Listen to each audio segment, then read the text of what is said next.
Hi, Amy, and thank you so much for joining us or joining myself on the podcast today. Really, really excited to have you here. So, really grateful for you to make the time to have a conversation with me.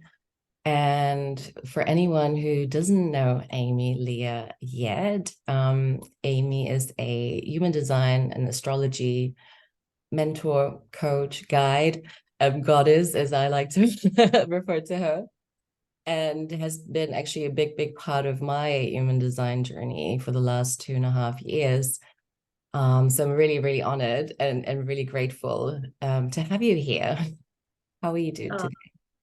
thank you, Nina. Thank you so much. So grateful to be here. And thank you for having me and for the beautiful invitation. And so honored to be a part of your human design journey, right? And that unfolding. So thank you. You're welcome. And also happy new moon and happy, I was going to say happy launch day, but no, you've already launched, but the human design and astrology training, which I'm also part of, kicked off today. So I feel like, yeah, beautifully aligned in terms of the stars and like new beginnings. How was the first call? How are you feeling? Yeah, thank you for asking. It was beautiful. I was really excited. I actually been preparing all week, putting the content together and just finalizing what the first call would be. And I really realized like, wow, I'm way more excited for this than I've ever been for the previous courses. And I think it's because this one is getting, it's about more of my what my genius is, which is the synthesis of the two. So it's feeling really juicy and really exciting. And the call was great. I mean, it was long. You'll see if when you catch up. The call was long. It was nearly 3 hours. So, because there's so much substance and depth and to get through. But yeah, no, but I felt great this morning. And then I had like a few hours break, which was really nice. So I've just been like lounging around and now I'll get to jump on the call with you, which was exciting as well.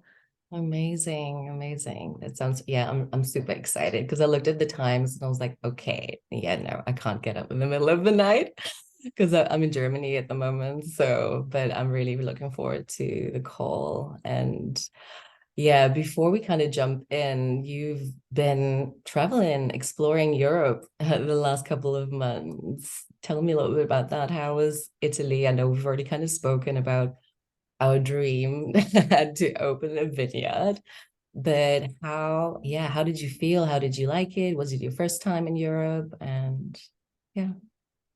Yeah, it was incredible. I'm so glad that I went. So I just spent 3 months in Italy, just in Italy, which was so lovely. I've really realized that I think slow travel is for me. I find quick trips, changing hotels every few days, I find it to be a lot for my system. And so I'd had this dream of I'd wanted to spend 6 months in Europe, but it was really hard to get a visa for that long. So I could only stay in the Schengen areas for 90 days. And so I was like, well, if I'm going to stay if I'm going to go, I was going to spend 90 days in Italy. And my dream would be to do this once a year, though, to get to spend maybe not 90 days, maybe 8 weeks in Portugal next year or France. Like, I definitely want to keep traveling this way if I can. It was lovely. Italy was incredible. Like the beauty, the art, the history, like all of it. Just it felt so like satiating for me. And after so many years, like COVID, not being able to travel, all the things, like it was just, yeah, liberating for me. And I feel like it like helped me come alive in so many ways where I'd been feeling like a bit stagnant around, particularly not so much in my work. I feel a lot of excitement in my work and my business, but in like home environment, where do I want to be? Where do I want to live? Mhm. Um, and the food. Like I just got to indulge for like 3 months. The food, looking at art in the middle of the day, like walking along the Arno, like, sitting in a vineyard and just kind of looking out over the crops and yeah, it was just, yeah, amazing. And the food. I just ate so much The for three food months. and the wine, right? Yeah, I drank more than ever. I think also, like Italian culture for me really like taught me, like I was an exchange student when I was 16 for 3 weeks in Italy. And I was like, wow, like the culture and the lifestyle, back then I thought they're really slow and they don't get things done. But now being older and just being more aware of what I actually really desire and need most in my life, I'm like, there's so much to be learned from them, the art of living. And you've mentioned Portugal. So please come to Portugal. I'm moving there at the end of the summer. So Ah, it's really nice to see you in person. And it's similar yeah. there. And I'm like, it's almost like kind of leading the way of, and especially in Portugal, you have so many people who are still very business driven, but on the other hand, they're also really like inviting daily rest, really understanding the balance, which I really love. And I think it was one of the first countries where I've seen like a healthy balance, like in Bali. I think it's just, I just want to be the spiritual being. And then even in Mexico, and it's almost like, and maybe because of my journey as well, finding the balance between like the spiritual being and the human in this 3D world. So yeah, I think Portugal, yeah, definitely. Please come.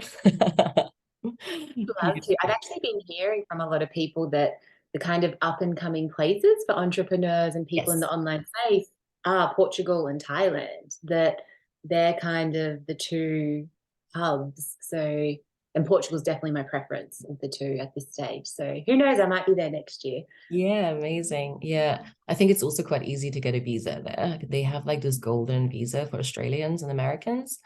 And I Ah, think also if you're self-employed, you're also tax-free for the first year, which is quite amazing. Yes. wow, okay. Maybe I'll go sooner. Yeah.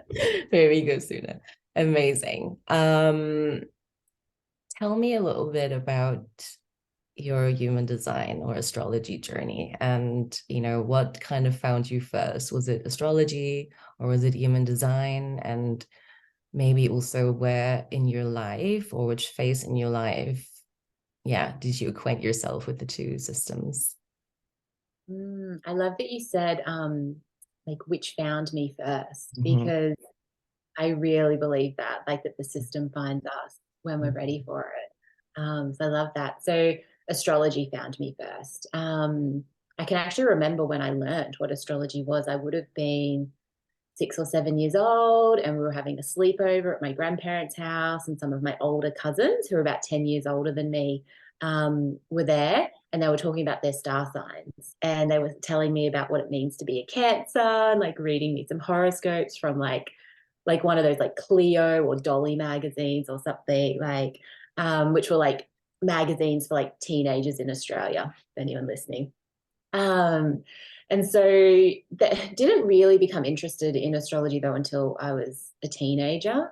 And I would just like, it was just one of those things where like if I was at a used bookstore, I would often pick up astrology books. I would get quick readings, like if we're at the markets and there was someone, like I was just always kind of like drawn into it, but I didn't really heavily study it. I mostly was learning like my star sign, my moon sign. It didn't really gel or land, but I was interested. And then it was in my 20s that I started buying books more, reading more. And yeah, it was kind of, I'm a 5-1 profile in my human design. So I do like to study and learn. And I went on such a journey of studying and learning in my career through my early 20s. Like I started off studying business, wasn't sure what I wanted to do, ended up going into fashion design and ended up going into HR and studied all these different things like through my work as well. And in 2017, it's like I was so I was looking for something to satiate me, similar to what I felt with Italy. It's like I was looking for something juicy, but that felt fun and light. And I really wanted like to have something in my life that was kind of separate to my career. It's like I felt like I'd been through such a hard slog of like study and working. And at that time, I didn't know human design. So I was really living like a generator, like working crazy hours, being sent on work trips where I would literally work a month straight of like 12-hour days, like things so not aligned for me as a projector.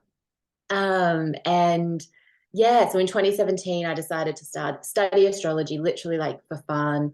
and just naturally started like talking about it with friends and family. And it really wasn't until I found like there was this transition period of a few months where I was like finishing my astrology studies, starting to give like just readings to people I knew.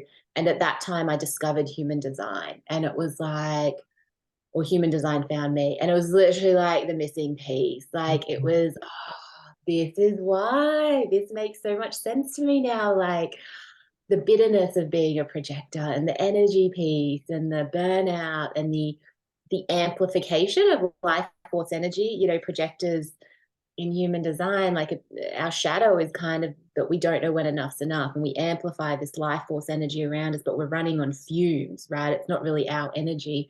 We get a bit wired on it, and then we overdo it, and then we go into burnout. So it all just made sense, and I started just I was starting to give readings, but what I did was I was learning human design quite slowly, and I would just start integrating like bits and pieces of human design into my readings because at that time, this was sort of mid 2018 at this point. At that time, not many people knew what human design Yeah. was, or the people who I was doing readings for, no one knew what it was. And I was sort of like, do you want to talk about this? Like, well, look at this other chart. We've got this. And it's like me trying to convince people, like, we could, like, this is interesting as well. Mm. Um, and then it kind of exploded towards the end of 2018, 2019, and business started to get busier for me then. But yeah, so they both kind of tapped me on the shoulder. And well, there's a big difference in time. But I do think my understanding of astrology at that point, when human design, it's like human design found me when I was ready for it. Because I'd done all that astrology training, it felt like human design was quite easy for me to learn, like because I think I had that foundation of the chart and the planets and how the solar system works. It was like, oh, okay, like because I'm super visual, I get this. I get this. That's just translating into this map of the body. Um, yeah, so it's been a few years. I'm still technically in my human design, like my first cellular cycle, really, of human design. I'm coming to the tail end of that. But so I feel quite integrated in my design now, but it can take quite a few years to really kind of decondition and start living like as the truth of who you are. Um, Mhm. Beautiful. Yeah, I love that. It's always so interesting. Like, okay, what came first, astrology or human design? I think, for me, like, yeah, astrology, like, I like the moon and, like I track the moon phases and stuff, but it was never like easy for me to get. And for me, I'm a 6-2 manifesting generator, like things that usually don't come easy. I'm like, okay, that's not really my cup of tea at the moment. And that's also what I've learned on my experiment journey, right? But then human design, and it was like almost this instant, I can't even explain it. It was like this awakening in the body, like the cells just knew. And I think since then I was like, yes, this makes so much sense. And I love what you said about, when you found it or when it found you, like regarding timing, because I think often, and I'd love to hear your thoughts on this. I think obviously, I also think we're in this, I feel like it's such a saturated market, but on the other hand, a lot of people still don't know about it. Maybe it's because obviously the algorithm online, obviously like our friends or people we communicate with, clients, obviously familiar with it. But I mean, I have family members who still don't know about it. But a trend I've been seeing is this really like quickly jumping in, and I was like, oh, human design tells me this is what's going to happen. And for me, it's always kind of been like, it's almost like this proof of why I am the way I am, or the decision making. And I think I'm almost glad I found it when I was 40, because I've already kind of went through a lot of the deconditioning rather than being so dependent on it. um, is this something you're also kind of seeing in the industry a little bit, in terms of like, hey, I'm gonna do a quick course now, 2 months, and then I'm gonna start offering as a service, or almost like, I don't want to say false human design, but is human design also being used to almost like justify certain things? And yeah, it kind of triggers me a little bit, and I'm like, am I the only one? So it'd be nice to get your thoughts on this. No, I so hear you. And it's definitely something that's triggered me in the past, especially because I feel, I think you're the same. I take so long to integrate that. In saying that, though, I actually started people like looking back at how it went for me. I'm like, wow, I actually started integrating it pretty quick into my readings, but not all of it, just bits and pieces. Like, I think yeah, and the knowledge, like there wasn't the knowledge available back then that there is now online, right? You had to go to very specific places to learn. Um, but I agree. To me, it's like I think for the client to get the most benefit, you really need to be like integrated and embodied in what you're talking about because it is a cellular system. And once you get to learn human design, you see this and you actually do realize that you start to get that proof of like, oh wow, like when you can feel the integration of someone that's going to transmit, like no matter what they're saying, there's kind of this cellular shift, there's a cellular mutation that happens. Like human design is meant to be transferred audibly, and it is, they say, like meant to be transferred like person to person as Mhm. well, right? And so what happens when someone's teaching really quickly and they haven't actually integrated or they haven't done any deconditioning, people are experiencing more of their not self than their true self, and it's not going to lead to the mutation or the empowerment or the integration for the other person as well. Um, so it's beneficial for everyone, like to wait until you feel integrated. But, I try not to judge. I think a lot of that can be not self Mhm. driven, though, like especially undefined, not self undefined root, like people getting excited and feeling maybe a bit of pressure Mhm. to get it out. I need to get it out now, right? And maybe that's a part of their deconditioning is actually like slowing down and not feeling the urgency of like, I need to share it and start this business right now. Mhm. Um, this is why I typically recommend, and you'll see this like when you catch up on the first video from the course today, but I always start with like, your deconditioning needs to come first. Mhm. Like if you're not actively deconditioning, you can't really be certain or feel clear that you're transmitting this in the way that you're meant to. It could be your not self kind of driving Mhm. everything. Yeah, and I think there's also, like in any industry, there's people that come in for the right reasons, and then there's people that come in for the wrong reasons. And I think human design has been painted as this system that can make you a lot of money and wealth codes and all of that. And like, really, if that's your truth, then maybe. And I think it can certainly help people create more ease, Mhm. right? And more trust in their process. And it can help people tap into um, passenger consciousness, heart body coherence, which is really like a flow state of the body kind of leading. But it's not necessarily going to make every person a millionaire. Mhm. It's like, so I think there's been a hype around it in that way. And so there's people who potentially have come in for the money aspect. And I also really trust it's like, okay, you've come to the system for this reason. It's probably going to take you through whatever transformation you need to have with it. And if you need to go down that path and something happens or you have this realization, like then that's perfect for you, right? Yeah, no, I agree. What you said as well, what's the intention of like, what's bringing you to the system. And I think what you said in the beginning as well, your excitement over your astrology and human design training, because I think there's been such a big shift. And I think especially this year, also already moving into 2023, it's interesting that you've said saturated. That's how I'm like, when is enough enough? And, what's that feeling of saturation? But also like, is this actually what you're creating your business or even in your career? Is this actually something you really want? Like, is this your passion project? And I think the financial abundance to me is it's a byproduct. And I think, there's you've seen so many businesses fail now that were just built on like, I just want to make a quick buck. And so it's been really interesting to kind of witness that over the last couple of years. And I think, this unique fingerprint in your business or your project, and obviously the way you do the readings and weave the systems together is so unique to you, which is probably why you have that excitement as well, right? And why you're attracting like, humans who want to kind of learn from you and who want to be in your space. So yeah, I really like that.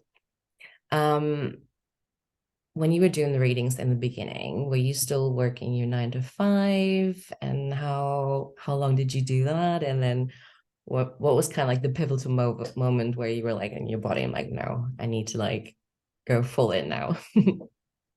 Thank you for asking this. I actually love telling this story because I think, again, I feel like everything I do goes against the grain, kind of. And I'm like this example of like, you can do it this way too. It doesn't have to be, because I think, especially for people coming into like coaching or doing readings in the online space, there's a lot of like, just jump, just take the leap, and my journey was not quick. So I started, my business officially in June 2018. That's when I was starting to do readings.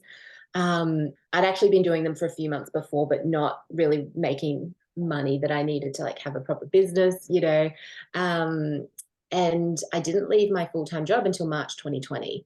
So it was nearly 2 years of a transition for me. And like, I'll be honest, it was painful. And I felt a lot of pressure and urgency because I could feel how my full-time job, even though I loved like the company, I loved my boss, I loved the people that I worked for, that type of work and that rigid structure really doesn't work for me, is what I've realized. And it's one of the things my human design really affirmed for me, is that I need inconsistent rhythms. I'm a sun in gate 15, which is the gate of extremes. And so I need to have flow to feel healthy. If the idea of sitting at a desk in an office from 9 to 5 each day and kind of being chained to that is actually like torture to my body now.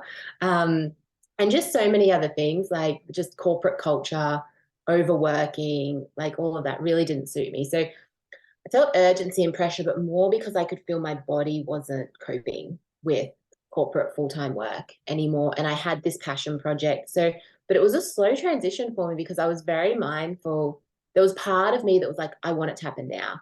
And then there was another part of me that knew I couldn't put myself into financial stress or pressure. And it would have, if I'd left too soon, it would have put me into survival. And I don't trust the decisions I would make from survival. When you're in survival, you're going to be more likely to make decisions from the mind rather than your authority. It can really quickly take you out of your authority.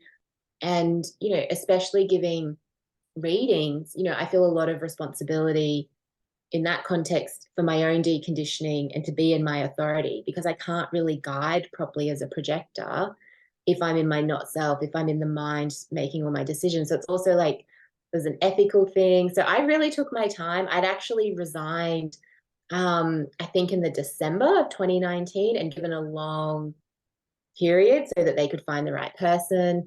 And yeah, it started. I had a few periods where I dropped down to part-time for a few months as well, just so I could like have a breather. And I mostly didn't take on more clients. There was a few periods where I think I dropped down to 4 days so I could just have a Friday off to like sleep and recover, because those 2 years, I felt a lot of energy and drive and motivation to get my business off the ground. I still loved my job, so I was working full time. I was doing readings a couple of nights a week, maybe. Usually I'd try to do them on a Saturday if I could. And then I was studying as well. I was in a practitioner certification to become an energy healer. I was still studying human design. I was starting to study different branches of astrology. So it was a pretty intense couple of years, to be honest. And I really had to, again, but I didn't want to leave my job. I didn't want to go into financial survival. So the things I had to prioritize were like, one, my health and my well-being, so I could still turn up to my job every day without burning out. And then my own business and then the marketing of my business. And at that point, there were so many months where I was literally just posting twice a month. I would just post my new moon and my full moon post. And that's kind of what I started to become known for. So it was like not a whole heap of energy needing to go in to this posting every day or anything. Like I didn't do any of that.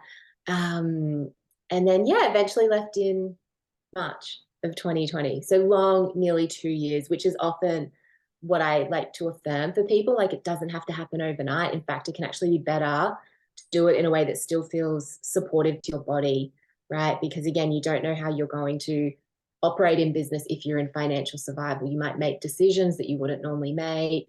It puts pressure on the business too. It puts this pressure on the business to support you. And I want it to feel like a beautiful like dance and co-creation rather than I need this thing to make a certain amount of money so I can live and survive. Yeah, that's beautiful. Thank you for sharing. And I think it's so important to, yeah, also hear the other side, right? And because, like we're all so different, and, what may work for me may not work for you. And I think it's just allowing into really tapping into the individual to see what feels good. And I think also being, like you've said, with the long notice period, I've actually went through something similar, gave a really long notice period, but also because my nervous system, like I need to feel the decision in my nervous system.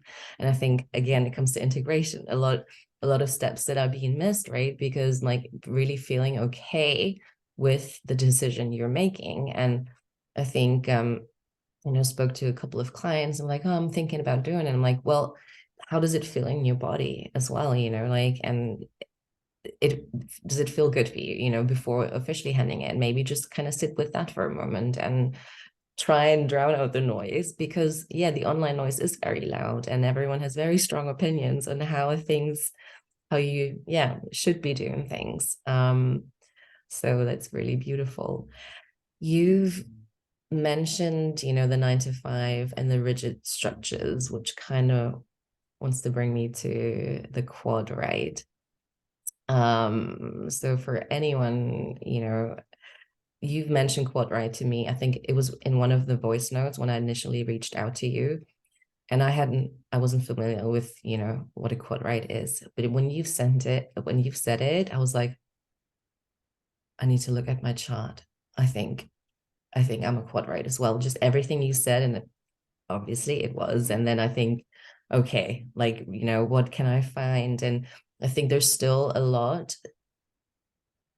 not too much information out there. And if it's also very specific, maybe it's tied to the energy type, but overall, but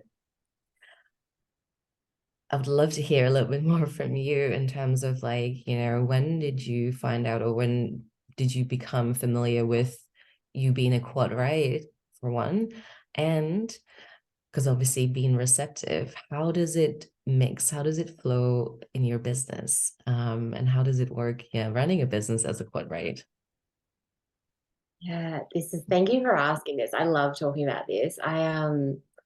Yeah, this is probably the other reason why, like, when I say like everything I do goes against the grain, because, and it's probably the same for you, Nina, when you're quad right in human design, they literally say we're aliens in human bodies. Like the way our consciousness and our brains and even our bodies work, it's not in coherence with the world, right? The world has really been created for leftness. In human design, we have this concept of rightness and leftness, and rightness is more of the yin, innately receptive, peripheral, passive kind of energy, and leftness is more of the yang, focused, action oriented, active, right? And so, when you're a quad right, we're more like the future evolution of humanity that's kind of coming, but we can feel like foreigners in this world. And, so really, quad rights, we need a lot more rest than other people. We're definitely designed for more of a passive lifestyle. Like for us to be correct, we should feel relaxed in environments. We shouldn't necessarily feel like we're up and in the action and the center of attention. It's actually more about us sort of almost being on the periphery and observing, right? But feeling relaxed in our bodies. We have passive bodies, relaxed environments. And the way we view the world is through this peripheral, like all encompassing lens. Like, do you feel this when you're out?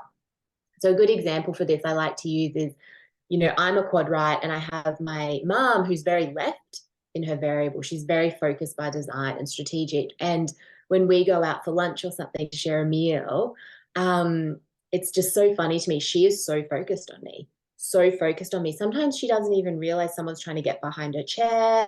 They'll be, whereas I'm hyper aware of every single person within the restaurant. Like I can, when someone's walking in, something's coming from the back, like I'm this hyper awareness. Do you experience that Yes. too? Yes, very much, very much. It always have been. And periphery, even like the word peripheral, it's something that's always very resonated with me. And then learning about being a quad, right? I'm like, oh, this makes sense now, you know.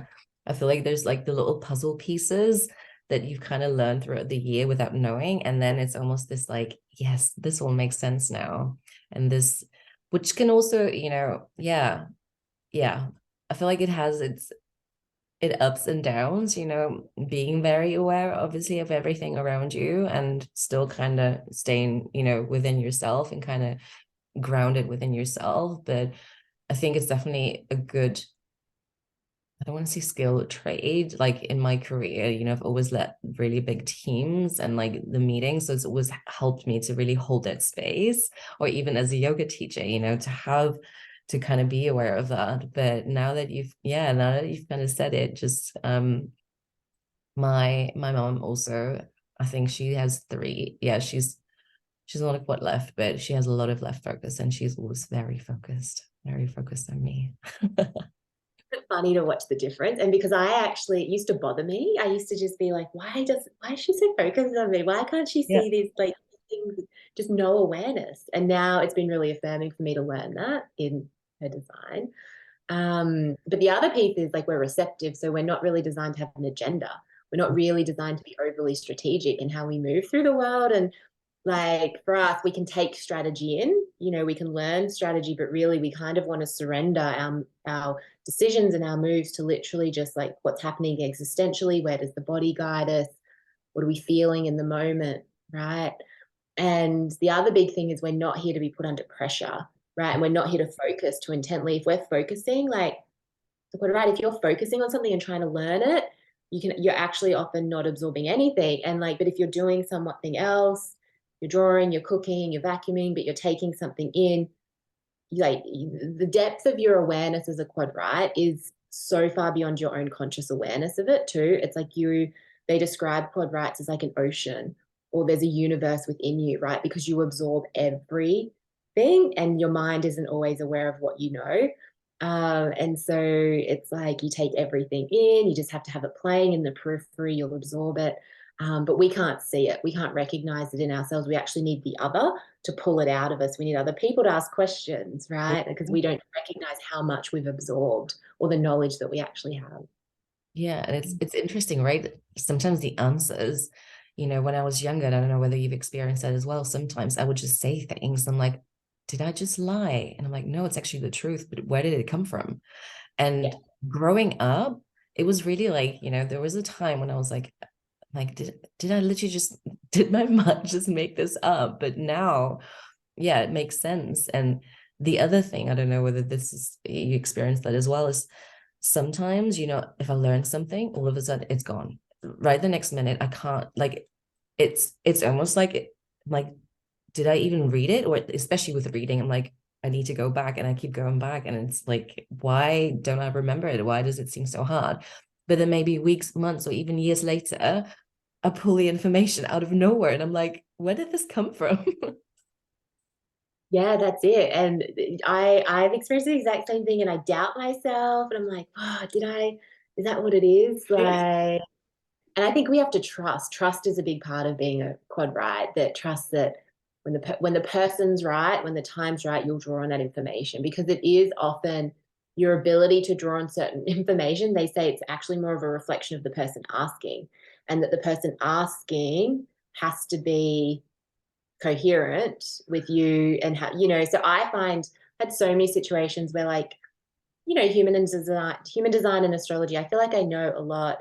And I've had experiences where someone's asked me questions and I feel like I can't even convey basic information. And I'm like, I know that this is like really basic, but my body literally doesn't want to tell you. Maybe there's no recognition. Me as a projector, maybe I can feel their intentions are a bit like, what do you do? You know, like not quite the type of person I want to be sharing with anyway. And it's literally like I leave feeling like, oh, I feel like really dumb. Like I couldn't even like, like why couldn't I impress this person? Because I wasn't meant to. They weren't deserving of the knowledge and the information, right? They don't respect it or they don't recognize me. So I'm not going to deliver it to them. It's so funny to watch now. Um, Yeah, yeah. that makes sense. That makes sense. Yeah. I feel like just, you know, hearing you talk and I'm like, it's like body, yes. I feel it. Yeah. And then just like certain scenarios, experiences, I'm like, ah, that's why. Yeah, that makes sense. I like it. So, I mean, yeah, obviously, with us not really needing to be or shouldn't. I don't want to say should, I don't like the word should, but the strategy piece, obviously, when you run a business and kind of scale your business, certain strategies and structures obviously Mm. needed. So, how do you kind of go about that? Like, how have you maybe found a good mix between, still being using the receptivity, but still laying down certain structures to maybe help you be more receptive and you still have some strategies within your business, or maybe you don't. Mm. I mean, I'm pretty fluid. But what I like to say is I think I learn a lot of strategy. I've definitely taken strategic education and courses, and I feel Yeah. like that can inform my receptivity because I often find myself doing strategic things, but it's more the way I do it in that something strategic might happen in my business, but it's coming from a place of like me being in flow and me not having an agenda about it more so. So yeah, I still totally have strategies. I mean, when it comes to like larger business strategies, so like a launch strategy or some kind of plan, typically the way I work with that is that my team have been the people I work with are kind of educated on how I work and everything at the end of the day, we might have a plan, but plans change depending on like my body and what's being shown. And sometimes, we might have something we're wanting to do, and I'll have like I give myself more so like rough windows of time as well. So I don't have to be really rigid with things needing to happen on certain days at certain times. So like if I'm launching something, I might have a window of a whole week. Like, yeah, I'm going to launch that sometime next week. And I give my team heaps of notice, and I'll let them know, I think I'll be launching it later today, and just keeping them, even though I'm not a manifester and that's the manifester strategy, I do tend to inform and keep them in the loop a lot to support the moves that I might want to make or the decisions that I might want to make. But sometimes it's literally just like, this is what we're doing and we're doing it now and we just make it work. But also really supporting like my rest and my flow and like me being disconnected from the business. Like I'm really not someone who can be like on all the time. I really do have to like properly disengage, not be on emails, not be on Instagram, and I have to do that to be able to function within my business. So, my team know that like I take more time for like study and rest and all these things. I'm not going to be around 24/7. And yeah, that's probably the biggest, my team, informing, communicating to them like how my energy works. Yeah. And then, yeah, letting the strategy, taking it, but not using it with an agenda, just kind of letting it pour out of me when it kind of happens. Yeah. Um, Yeah, yeah, that really deeply resonates. And I think you've kind of hit the nail on the head. Is that the right? I always mix up sayings and stuff, but like knowing the strategy, because I think which you obviously need, right? Like business, you need to have an understanding. But I think that that's the fun part. What I've noticed is like these rigid, like today, this is my to-do list. And I'm like, oh, it just gives me the icks. And it's almost like I need to do this on a specific day. It's more like, okay, this is what I know, I want to happen over the next couple of weeks and what feels good, but not having a specific. And I think that's how equally I've kind of found my flow with it. So it's also kind of reaffirming to hear that from you. And maybe for any other quad rides listening to this.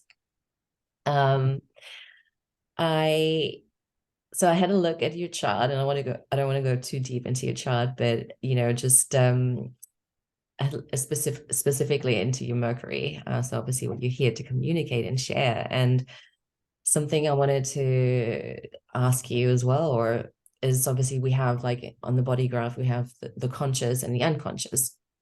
And mm, for conscious, Mercury is in gate 36, which stands for like emotional, the wisdom, humanity, compassion, which I think comes beautifully across the way you show up online. I think your tone of voice when you speak is so compassionate. It's this invitation, right? It's not this shoulding. It's really like, here is maybe an option. Here's an alternative. So, and I think, with majority of the charts I've looked at, and it's always the first thing I kind of look at, it's very much aligned, and your unconscious Mercury is in gate 16. So like the skills, talent, mastery. And one thing I wanted to ask you is, one thing I've noticed with, either humans in the industry or people who are very connected already with their intuition, is actually that the unconscious gifts come through a lot more than the conscious. Is this Mm. something you've also been witnessing? And yeah, what are your thoughts on that? Thank you. I love those observations about my Mercuries because it's funny, as a projector, projectors aren't here to see themselves. We're here to see the other. So it's actually like, it's funny, my deconditioning process happens more through me looking at other people's charts than my own. Whereas sacral beings, like you're here to know yourselves, right? And your response and to feel satisfied and all the things. But I love those reflections. Yeah, 100% agree. And I think what happens is when people live their strategy and authority, the unconscious part of the chart really just takes over a lot more. And you start to, and I find they're often qualities that others resonate or others see in us more than we do, maybe initially. And we just kind of live it out really naturally. Whereas the conscious placements, they might be who we think we are. And maybe there's a bit of mind fuckery that goes on with that as well. Um, yeah. I need to get your chart up. What were your Mercuries? Do you resonate with your Mercury placement? I do. I can't even tell you at the top of my head now. 29 and 12. Yeah, Yeah. I really like, just looking at it, I was like, oh, yes, for me, it's all like, yeah, the unconscious gifts definitely resonate more with me. Past, right? I'm a 6-2. So I think, with the three stages, and I think my timeline, and again, right? I mean, it's kind of, different for everyone, but I think my timeline is just a little bit different. Definitely had like the 0 to 30 years, but then I think I had my 30s to 40s. So almost feeling like I'm in my third stage. And I think like mid 30s, that's when I, moved more into like my unconscious gifts. And my son is a Gemini, and everyone's always said like, you're such a Gemini, you're an extrovert. But the older I got, I'm like, no, actually I feel like an introvert. I need so much rest and space and alone time. I need to like, I have a daily rest practice. I love yoga nidras. I also teach yoga nidras. I'm a yin yoga teacher, so really finding that the yin side, which is also funny because my middle name, my dad's Chinese, is Bo Yin. And I'm like, wow, I feel like, yin was just like meant to be in my life. And it's almost like a conditioned Gemini, right? But like unconscious.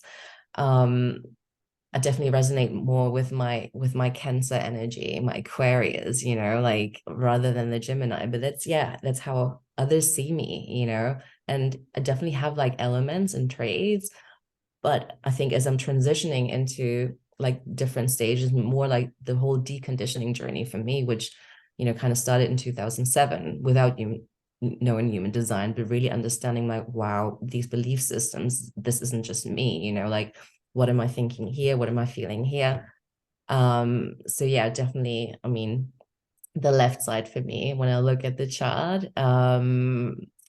But also seeing a lot of, like family and clients, I'm like, oh yeah, the conscious is it's very dominant. So I think then also understanding for us as guides, right? Like there is still like a big chunk of the deconditioning that probably needs to happen for the individual before they can kind of, maybe target um different elements in their life. And I think especially, when it comes to like business mentoring, or, like I focus on like supporting humans, who want to leave the 9 to 5 into their business journey. And I truly believe you need, the marketing, the business skills and everything, and the whole brand side. So I'm still in my 9 to 5 for another 3 weeks.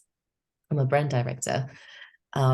But the biggest part I truly believe is it's the mindset work, and it's the deconditioning before you can start, because otherwise, you have all the strategies, and then essentially, if you're not deconditioned or you're aware of how you're conditioned, right, these things will continuously come up, and then you might get a little bit further, but then you're thrown back again because you kind of need to work on it. So I think it's beautiful, and that's how I've kind of used human design and astrology, in some of the work, not so much as for readings, maybe that will change after the training, but really like, okay, what are some of the planetary themes and placements, and where do I see an imbalance of like unconscious and conscious, and that really helps me to look at like, okay, how can I feed in for some of the mindset work and the deconditioning and the support there. So powerful.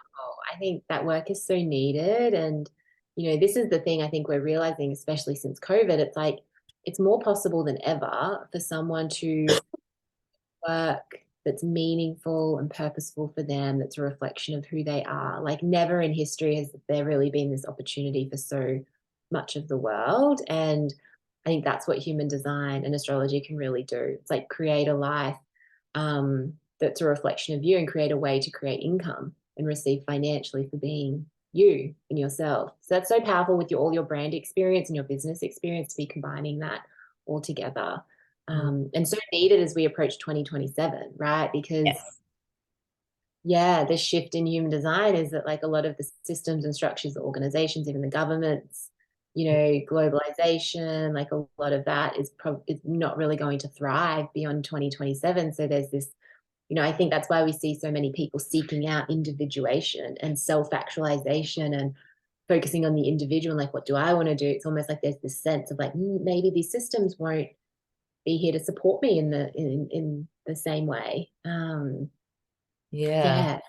it's actually on my list. I just made a note, 2027 human design. So for anyone who isn't familiar, there's predictions, obviously the new paradigm in 2027. And I think I've not dove too deep into it, but I think a lot of people are saying, or Ra said as well, as like the solar plexus is kind of transformed into like the center of mindfulness, right? And with a new energy type, a new species, being born as well. And I kind of started reading. I was like, okay, a lot of it is like, it's like, no, I don't need to dive that deep. And for me, it's always, often I like to look at things in hindsight and almost like, let's let's see how it feels. Let me feel into it first, and then let me read something. I'm like, okay, yeah. It kind of, resonates and confirms. And what are your thoughts on some of the predictions? 2027, and what does it mean also, I think, for the collective?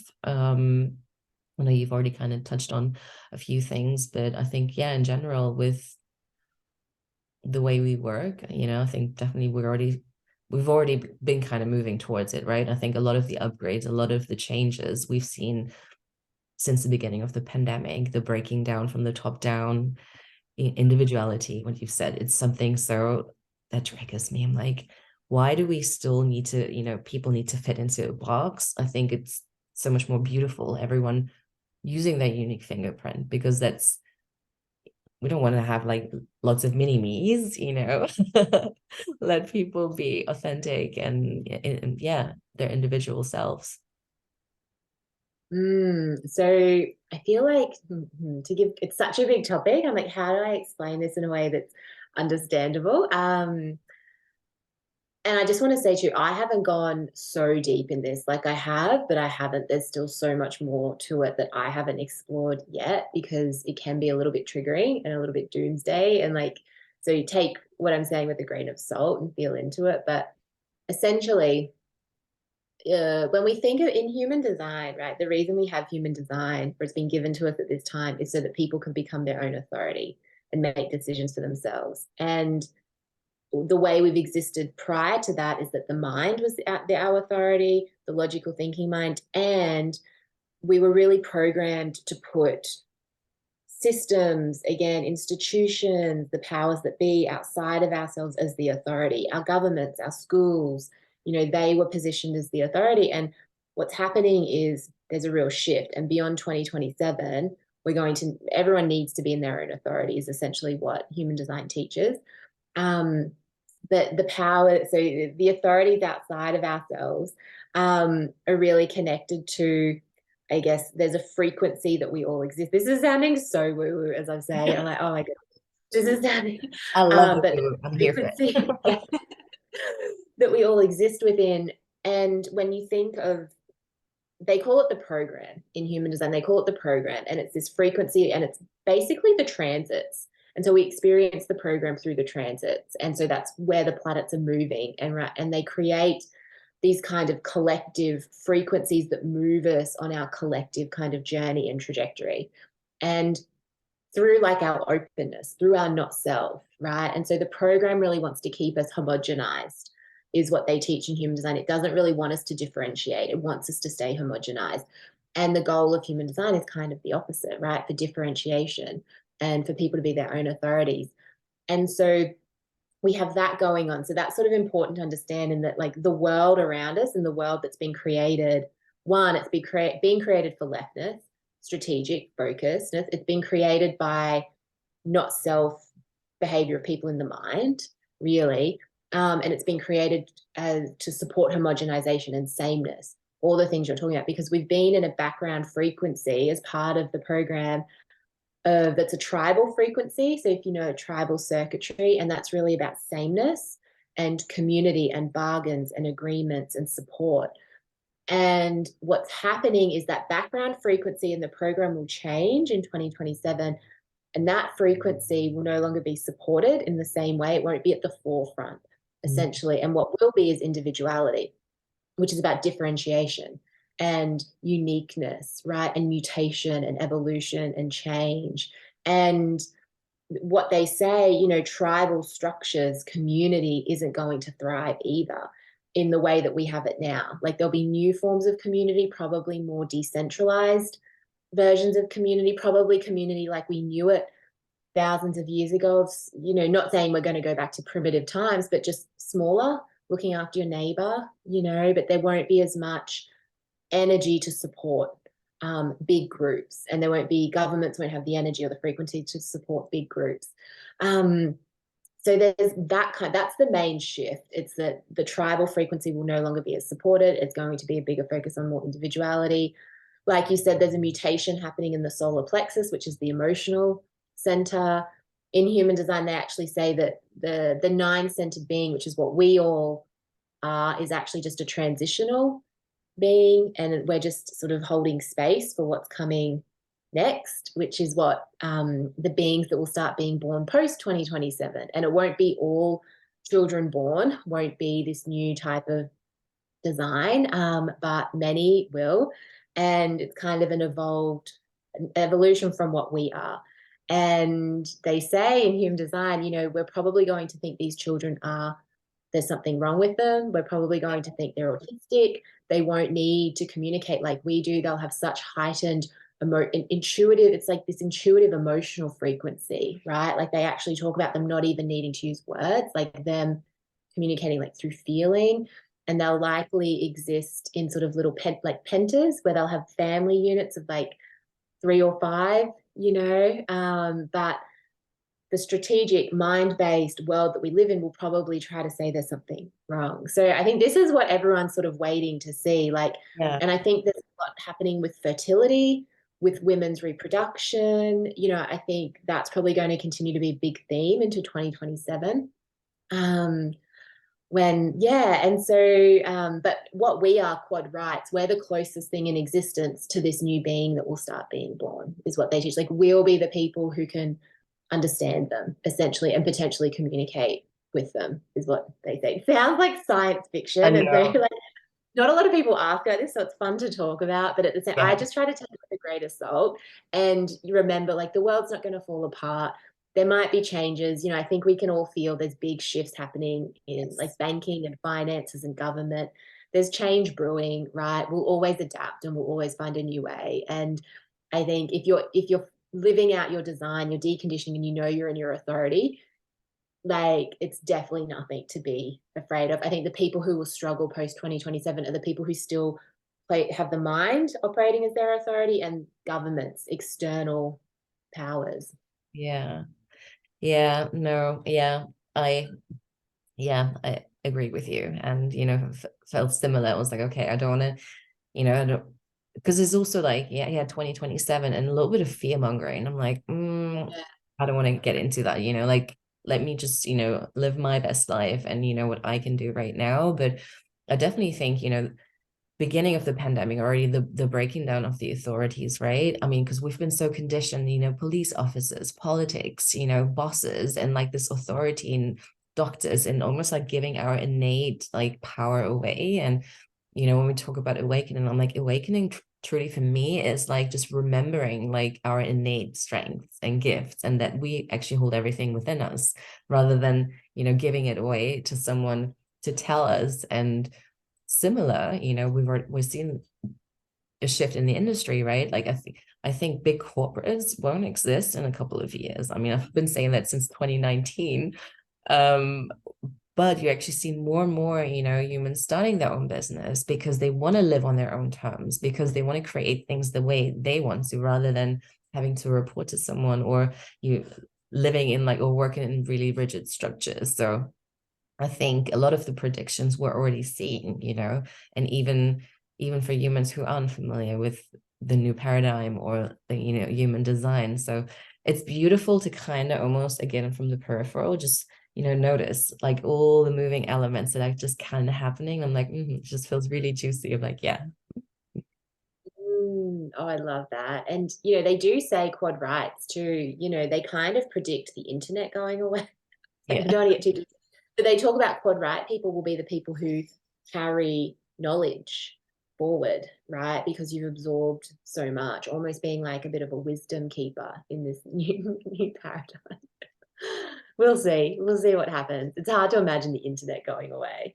yeah, Um, like all our online work. I'm like, yeah, I okay. know. It's like, what am I building? Is this all for nothing? Like, Well, I mean, we definitely need to come together maybe in 2028 and then just yeah. we listen to this and then actually see what has happened and what hasn't. Yeah. And this next cycle, like it's such a long period of time then, right, that we're moving into. So it's like some of these predictions, like these could be things that happen in 500 years or maybe not 500, 100 years, 200 years. Like these changes aren't going to happen overnight either, if they happen. Yeah, Um, amazing. All right, I have one final question for you.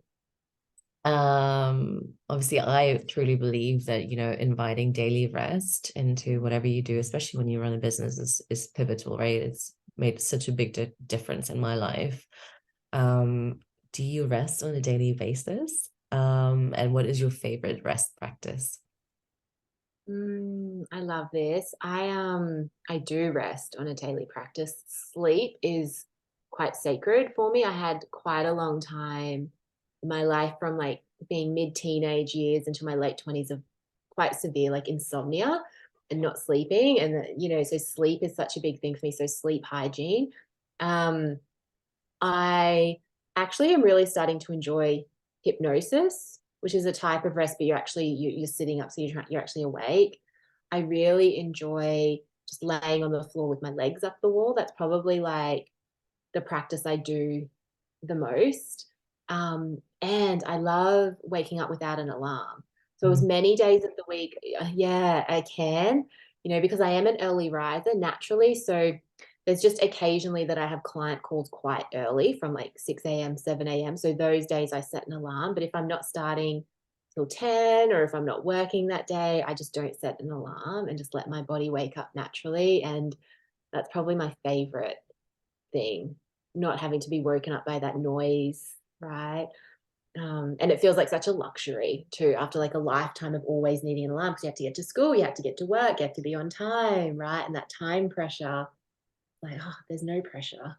Um, yeah, thank you for sharing. Yeah, legs up the wall is amazing. Even, excuse me, at the end of the day, just to reverse, your blood flow before you go to bed. It's so soothing for your nervous system as well. So very I nice. actually think it's the practice that really helped me when I was still working full time, in that I would come home from work, shower straight away, put on some music essentials and do that. And I actually feel like that was one of the things that saved me in that period of time that felt really draining and crunchy.